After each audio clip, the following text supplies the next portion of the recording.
Untuk membunuh orang terkaya di dunia, seorang pembunuh bayaran terbaik mematahkan kakinya sendiri. Karena itulah satu-satunya cara, kemungkinan pembunuhan yang berhasil meningkat. Dan ini semua tentang sepatu. Turunkan saja semuanya. Ini bisa dirakit menjadi senapan sniper. Peluru disembunyikan dalam kompartemen tersembunyi pada ponsel khusus. Dan pria itu pun mengenakan sepatu ini. Datanglah ke tempat di mana Sang Taipan sedang mempersiapkan pidatonya. Saat melewati keamanan, dia meletakkan telepon di baki di luar. Meskipun berhasil menghindari staf, tapi Keng akan berada di sini selama 3 hari penuh. Jadi dia segera pergi ke meja depan, beli banyak air dan juga biskuit kering yang menyusut. Kemudian duduklah di ruang kuliah. Apabila piano sudah setengah jalan dalam memainkannya, Keng bangkit dan berbohong bahwa dia harus pergi ke toilet. Menyelinap masuk ke dalam pintu akses karyawan. Kemudian ketika kita sampai ke saluran ventilasi, saya akan masuk lebih dulu. Lepaskan sepatu Anda segera setelah saat dirakit menjadi senapan sniper. Tunggu saja sampai mangsanya muncul. Namun sementara itu, jika Anda lapar, Anda harus makan biskuit yang dikompres atau beberapa teguk air. Saya menggunakan botol untuk pergi ke toilet. Namun tak lama kemudian,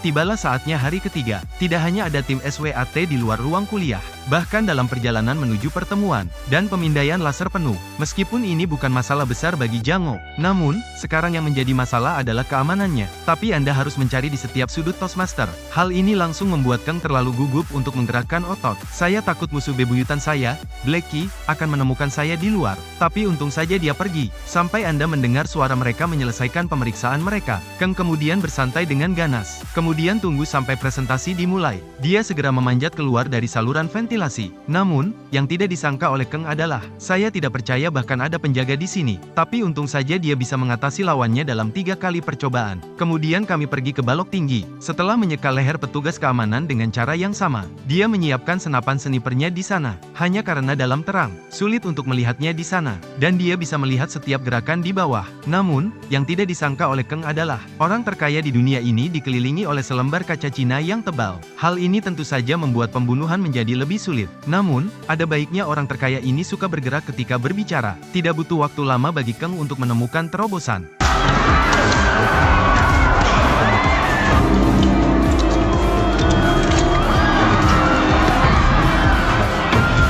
Jelas bahwa misi tersebut nyaris gagal. Namun, yang lebih disayangkan lagi adalah bahwa, pada saat itu, Blackie juga menyadari bahwa ada 2 pembunuh di tempat tersebut. Jadi dia memerintahkan agar semua pintu keluar ditutup. Tetapi kabar baiknya adalah bahwa para penonton sekarang berada dalam kondisi yang nyaris kacau. Dan Keng mengambil kesempatan ini, menyelinap ke dalam kerumunan, dan baru saja melenggang keluar. Namun Keng belum melangkah jauh. Ada seorang pria tepat di belakangnya yang memanggilnya. Tapi itu adalah hal yang baik di sisi lain. Hanya saja, pelayan yang meminjamkan ponselnya sebelumnya. Anda tidak perlu melihat untuk mengetahui apa yang terjadi dengan orang ini.